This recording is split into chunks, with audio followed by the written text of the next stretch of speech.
Hello everyone, my name is Cody Shupp, and today we're going to do a deep dive into performing a technical report on the thermal control valve that we inspected here today.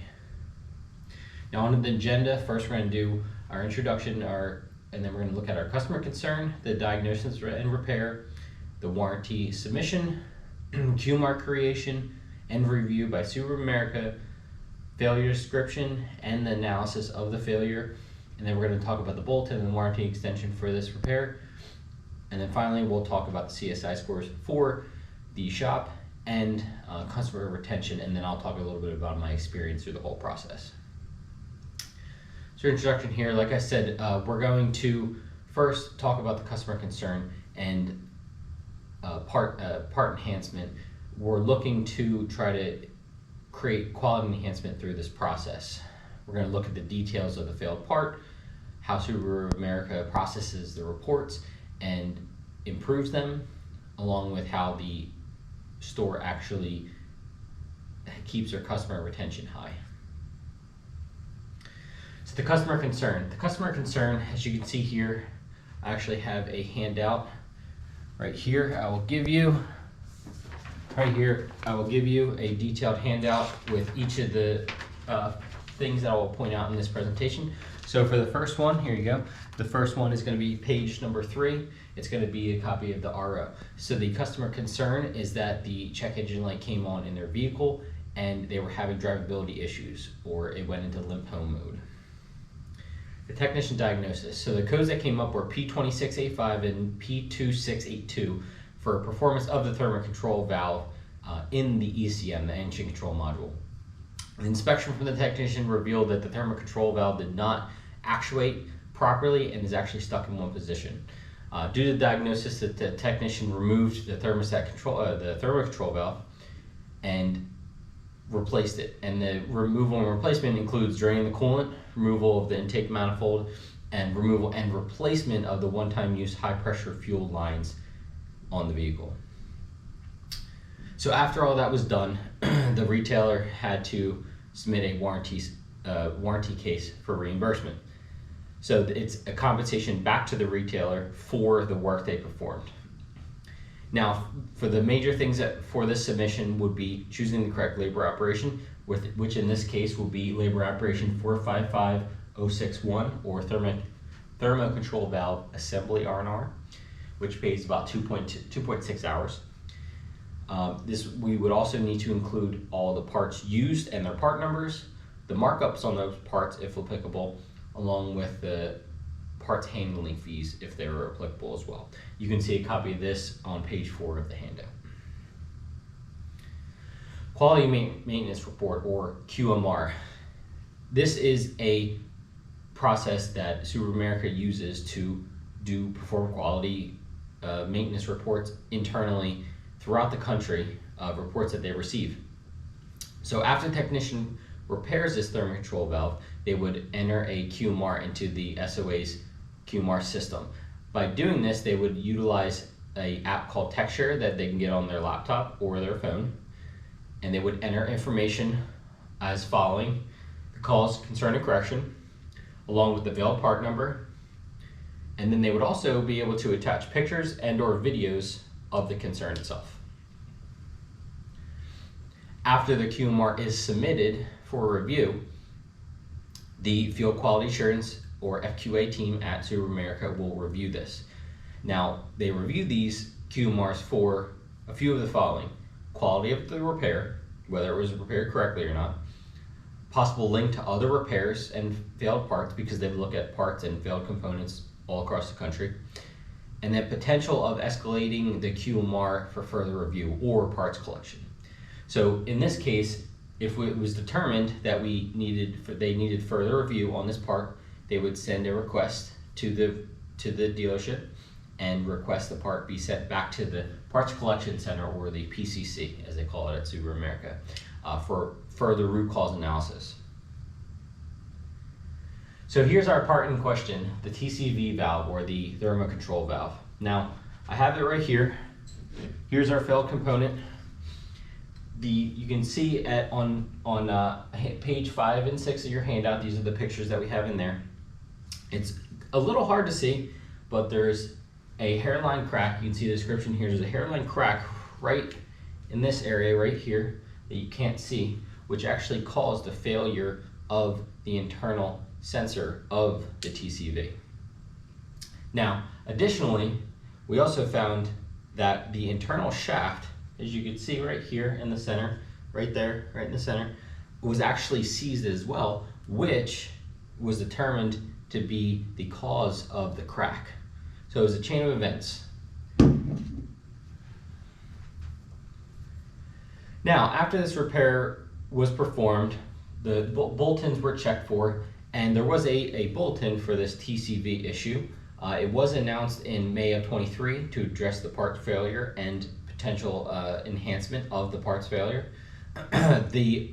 There were 3 things done to enhance the part to try to remove the effects of this specific old part that's having some issues here. Few of them are to enhance advanced resin cup molding process to make it a little stronger, advanced waterproofing treatment for the internal temp sensor, and enhanced internal stainless steel shaft to prevent from seizing. You can find this blown up picture of this in your handout on page 7. Now, additionally, since I had went out to the dealer and inspected this vehicle, there has been a warranty for the TCV valve since then. So what the warranty does is it addresses the concern of the failed TCV. It was released in April of 24, so this month, and it addresses more than anything the need for customer satisfaction. Now, the nuts and bolts of it are, it increases the warranty for the TCV valve by the new car warranty of 3 years, 36,000 miles, and increases it to 15 years or 150,000 miles. And what it specifically addresses is the further concerns of that shorting of the internal sensor. Now, it is important to note that the customers that have paid for this repair that have been out of warranty will be reimbursed per this warranty extension. Now, I have included a screenshot of that warranty extension bulletin that is publicly available for viewing, but I attached a copy of the first page on that on your handout on page 8. Now, customer service index, CSI scores, is very important for every shop. This shop specifically came in very high at 91, and it's due to very specific factors here. Now, they have a very close tie with SOA. This is an internal shop at the SOA facility. However, they perform repairs on employee and non-employee vehicles. So, a major factor of this is, like I said, since they do repair a lot of employee vehicles, employees are much happier that they have this outlet to go to rather than to a local retailer, much more convenient. Now, it's definitely a benefit for them, so from what I can see, it seems like, from comments that I was shown, it seems like that is one of their highest comments, that it's so convenient, why wouldn't I go here, things along those lines. Customer retention. Now, it's very important to make sure that you keep your customers happy, but inevitably there will be unhappy customers. So I asked the service manager, Joe Guadagno, about what are the kind of things that he does. He told me they're very specifically simple things. And he said, one of the things is he'll reach out to the customers, the non-employees, and say, even the employees, he'll say, what's going on? I really want to know what it is so I can make this better. And improve that in the next visit to make sure it doesn't happen to anyone else. He remains sympathetic and really tries to see the customer's point of view, even though sometimes maybe their point of view might be not directed towards him specifically, but he always tries to be sympathetic for what they have experienced or what they conceive to experience. He will even offer customer reimbursement for things like oil changes and small services, not large services, but something to give a goodwill gesture to the customer. Now, happy customers, on the other hand, it was actually fairly funny. He chuckled when I asked, how do you handle happy customers? Because he said, pretty similar to bad customers, or not bad customers, but unhappy customers. It's like, we ask them why their experience was so good, so we can move that on to other people. We offer them a free oil change if they're a loyal customer. But one thing he said he prides himself in is that he actually will tell the valet before they come in, hey, Mr. Jones is coming in today. Make sure you say, hey, welcome Mr. Jones specifically, to kind of make them feel special. So my overall experience at the dealer was pretty interesting. At the dealer level, I found it very organized. They really had processes in place from customer concern all the way up through their technical process, even involvement with the DSQM and the shop foreman and the service manager. Everyone seemed to be on the same page in handling these problems and submitting the QMRs when appropriate to Subaru of America. And like I said before, they have close ties with Subaru of America because they are right near the facility. So it does help to have those processes in place for them specifically.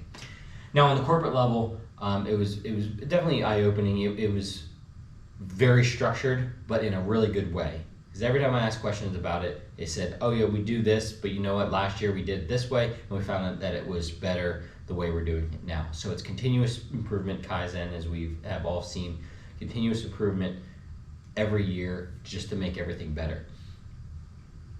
And like I said, they have many processes in place to handle quality concerns. The level of the GSQM communication with Subaru of America is definitely top notch. It's absolutely great. One thing I did hear a few times from them, it wasn't a complaint, but it was more a concern, and that something they were trying to actively fix, was that the communication between the Japanese engineers, the field reps, and then out into the field at the dealerships seemed to lag a little bit. So if a bolting came out, they wouldn't know anything ahead of time to kind of like prep the retailers about, hey, this is coming out, you know, get ready, or hey, you know, this warranty extension is coming out, hold off on repairs for a day, and then the warranty extension would go back to try to clean it up a little bit. But besides that, it seemed like pretty little you know, problem that they knew all about, and they knew they wanted to focus on and improve there. So I want to thank you for joining me today. I hope you learned a little bit about Subarus, specifically about the quality maintenance reports and how they handle it from a customer concern all the way up through a service bulletin being released and a new part being released. Thank you so much. Have a great day.